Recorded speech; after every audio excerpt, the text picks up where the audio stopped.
Samantala, hindi lang Noche Buena at holiday shopping ang dapat paghandaan ng bulsa ngayong Christmas rush. Tataas kasi ng halos 43 sentimo ang singil ng Meralco ngayong Nobyembre. At nakatutok si Dano Tingkungko. Hindi pa man umaabot sa kasagsagan ng pag-iilaw na pamasko o ng Christmas break kung kailan mas marami ang nasa bahay at kumukonsumo ng kuryente, kailangan na maghanda ng mas mahal na budget sa electric bill ang mga Meralco customers.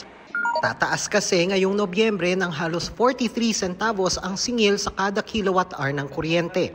Katumbas yan ng 85 pesos na dagdag sa bill kada 200 kilowatt-hours na konsumo, all the way hanggang 213 pesos na dagdag sa bill kung 500 kilowatt-hours ang konsumo.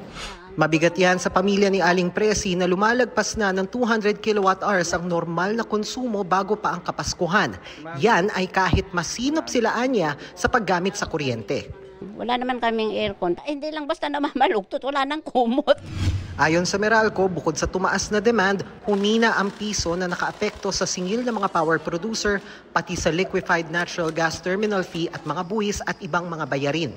Ito yung pinakamabilis na paghina ng piso in more than 2 years. Marami sa ating cost ng generators ay dollar denominated. Sa katulad ko na senior na, walang trabaho, ay talagang napakabigat yan para sa akin. Kumbaga sa napakabigat na tataas na naman ang bill natin sa kuryente. Paano na?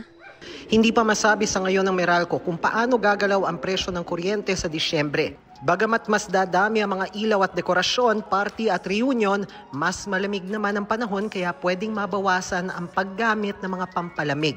We'd rather wait until the final bills from our suppliers come in. Although the weather is cooler, increased activity in terms of the usage of electricity may also come in. Para sa GMA Integrated News, Dano Tingkungko, nakatutok 24 oras.